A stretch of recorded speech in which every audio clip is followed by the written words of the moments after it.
महाराष्ट्र के governor CP Radhakrishnan जी, महाराष्ट्र के लोकप्रिय मुख्यमंत्री श्रीमान एकनाथ शिंदे जी, उप मुख्यमंत्री देवेंद्र फडणवीस जी, अजीत पवार जी, पुणे के सांसद और मंत्रिपरिषद के मेरे युवा साथी भाई मुरलीधर। लेकिन अब टेक्नोलॉजी के माध्यम से आप सभी के दर्शन करने का मुझे सौभाग्य मिला है। आज पुणे की ये धरती भारत की महान विभूतियों की प्रेरणा भूमि,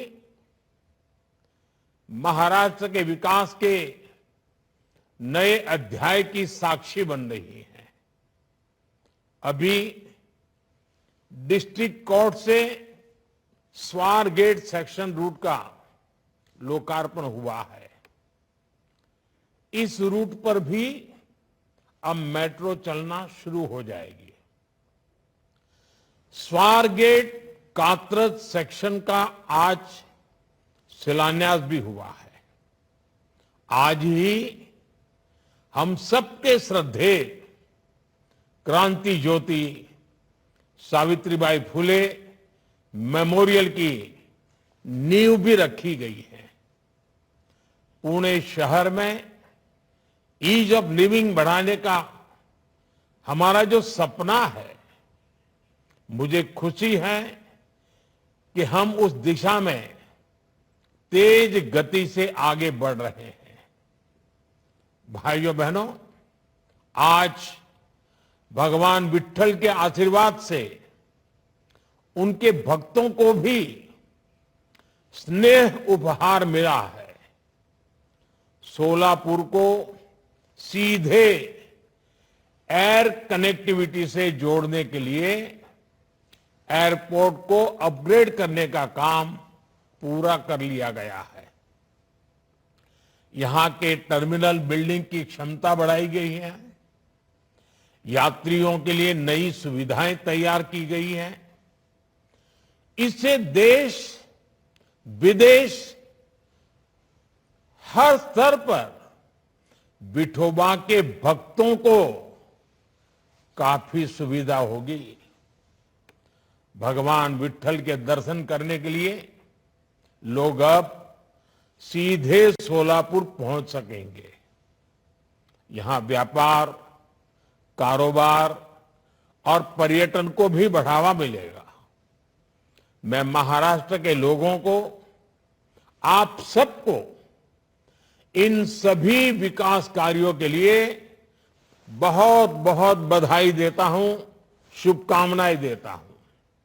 साथियों, आज महाराष्ट्र को नए संकल्पों के साथ बड़े लक्ष्यों की जरूरत है। इसके लिए हमें पुणे जैसे हमारे शहरों को प्रगति का, अर्बन डेवलपमेंट का सेंटर बनाना जरूरी है। आज पुणे जिस गति से आगे बढ़ रहा है, यहां जनसंख्या का दबाव भी उतनी ही तेजी से बढ़ रहा है। पुणे की बढ़ती जनसंख्या शहर की स्पीड को कम न करे, बल्कि उसका सामर्थ्य बढ़ाए। इसके लिए हमें अभी से कदम उठाने की जरूरत है। ये तब होगा जब पुणे का पब्लिक ट्रांसपोर्ट आधुनिक होगा। ये तब होगा जब शहर का विस्तार तो हो, लेकिन एक क्षेत्र की दूसरे से कनेक्टिविटी बेहतरीन रहे। आज महायुति की सरकार इसी सोच और अप्रोच के साथ दिन रात काम कर रही है। साथियों, पुणे की आधुनिक जरूरतों को ध्यान में रखते हुए बहुत पहले से काम किए जाने की जरूरत थी।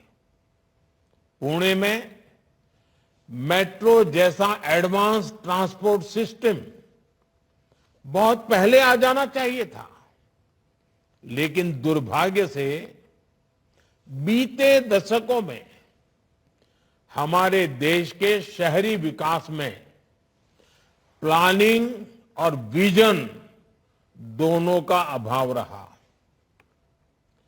अगर कोई योजना चर्चा में आती भी थी तो उसकी फाइल ही कई कई वर्षों तक अटकी रहती थी। अगर कोई योजना बन भी गई तो भी एक एक प्रोजेक्ट कई कई दशकों तक लटका रहता था।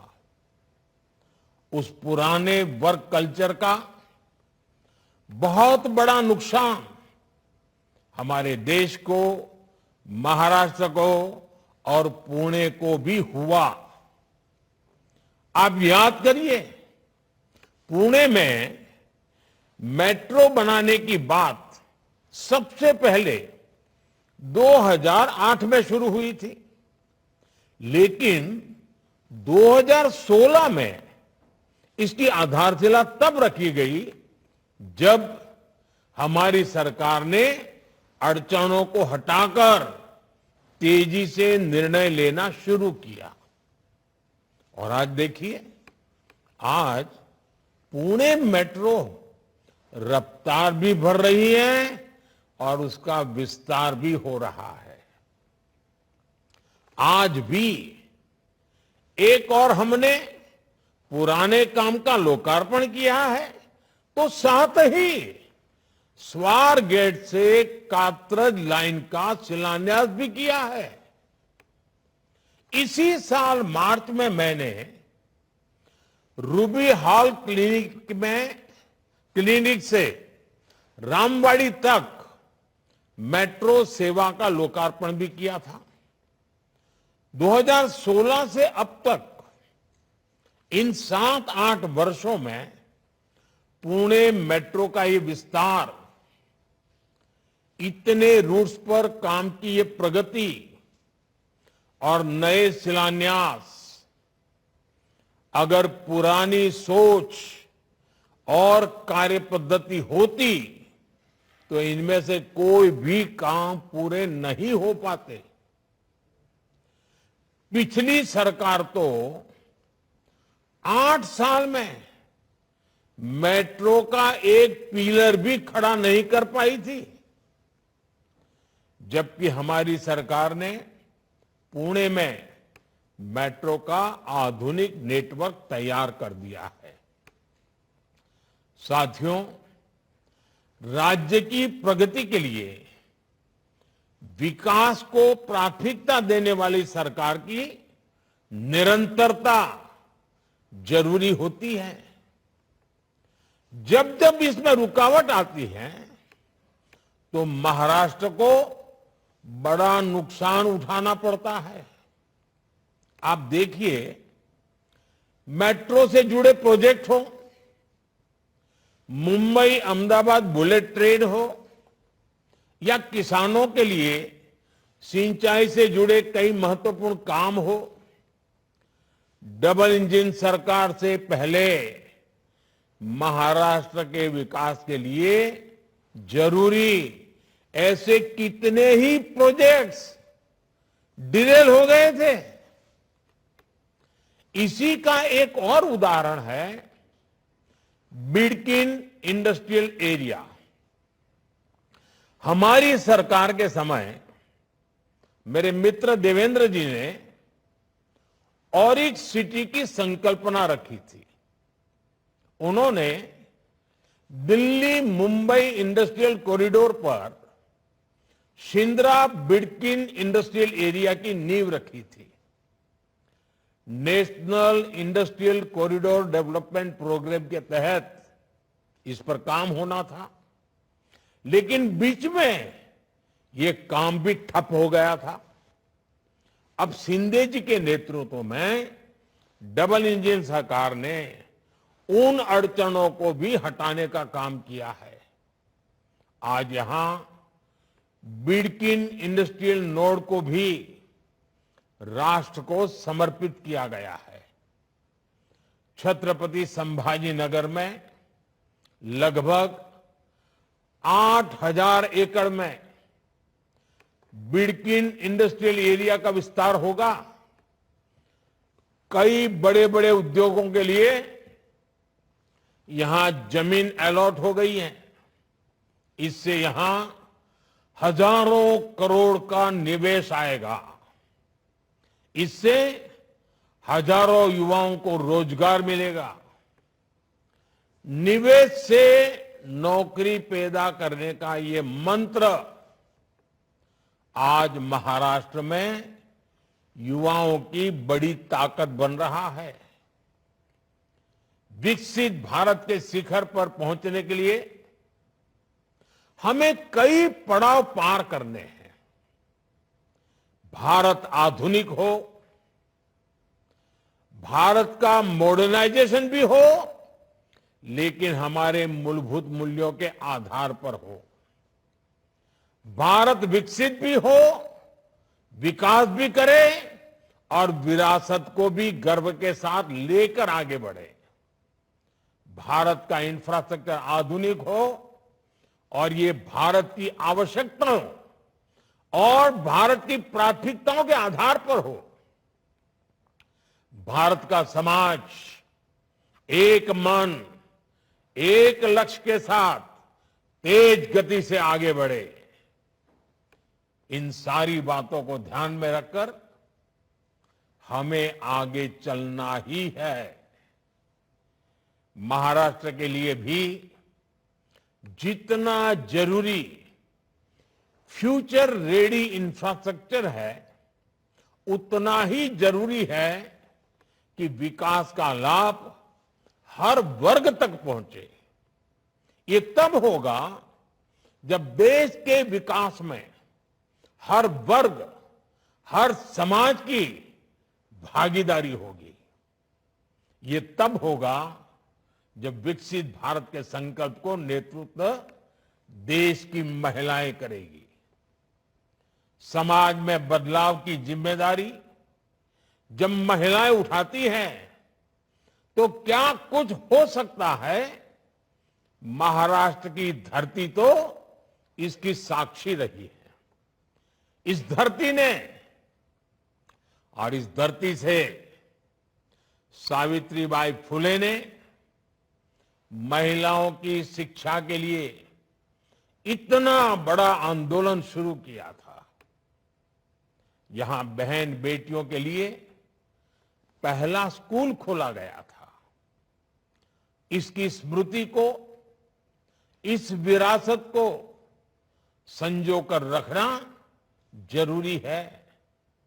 आज मैंने देश के उसी प्रथम गर्ल्स स्कूल में सावित्रीबाई फुले मेमोरियल की आधारशिला रखी है।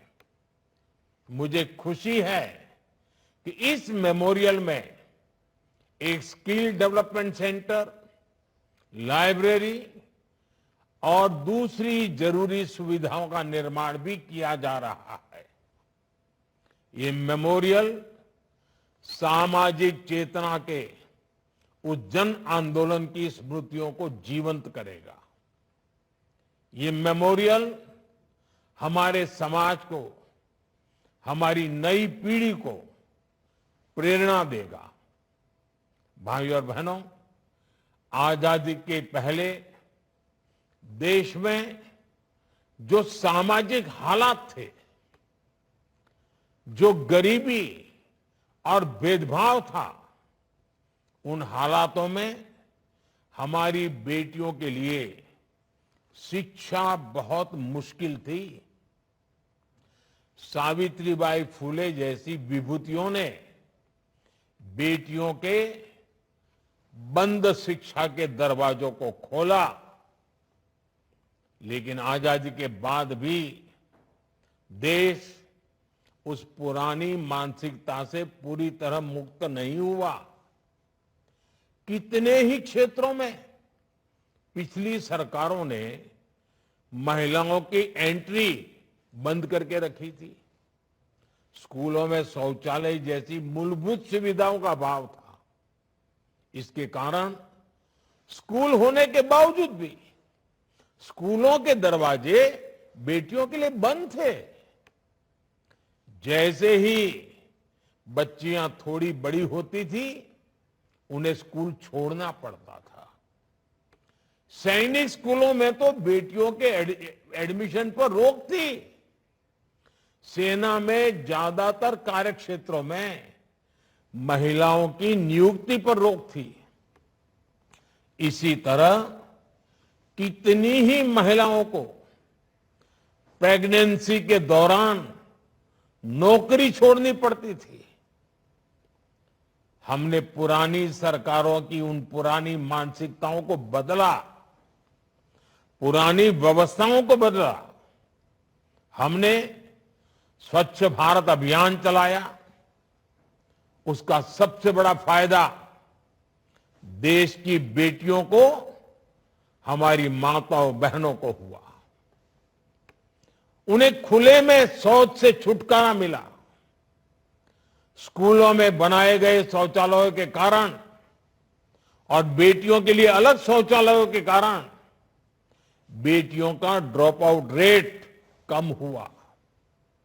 हमने आर्मी स्कूल के साथ साथ सेना में तमाम पदों को महिलाओं के लिए खोल दिया। हमने महिला सुरक्षा पर कड़े कानून बनाए और इस सब के साथ देश ने नारी शक्ति वंदन अधिनियम के जरिए लोकतंत्र में महिलाओं के नेतृत्व की गारंटी भी दी है। साथियों, हमारी बेटियों के लिए जब हर क्षेत्र के दरवाजे खुले, तभी हमारे देश के विकास के असली दरवाजे खुल पाए। मुझे विश्वास है सावित्रीबाई फुले मेमोरियल हमारे इन संकल्पों को, महिला सशक्तिकरण के हमारे इस अभियान को और ऊर्जा देगा। साथियों, मुझे भरोसा है महाराष्ट्र की प्रेरणाएं, महाराष्ट्र की ये धरती हमेशा की तरह देश का मार्गदर्शन करती रहेगी। हम सब मिलकर विकसित महाराष्ट्र, विकसित भारत का ये लक्ष्य पूरा करेंगे। इसी विश्वास के साथ आप सभी को एक बार फिर इन महत्वपूर्ण परियोजनाओं के लिए हार्दिक बधाई देता हूं। आप सबका बहुत बहुत धन्यवाद करता हूं।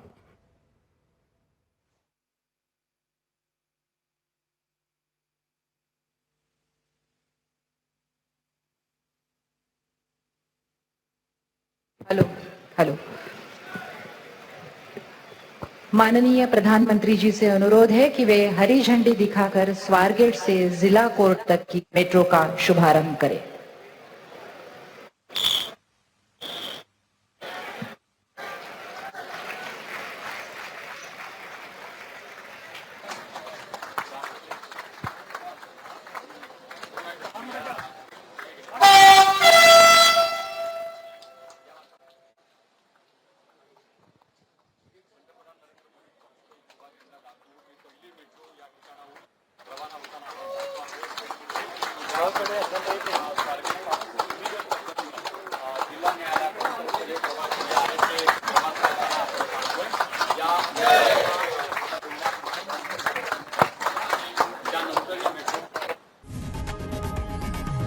लोकशाही मराठी ऐका, पहा, जागरूक रहा।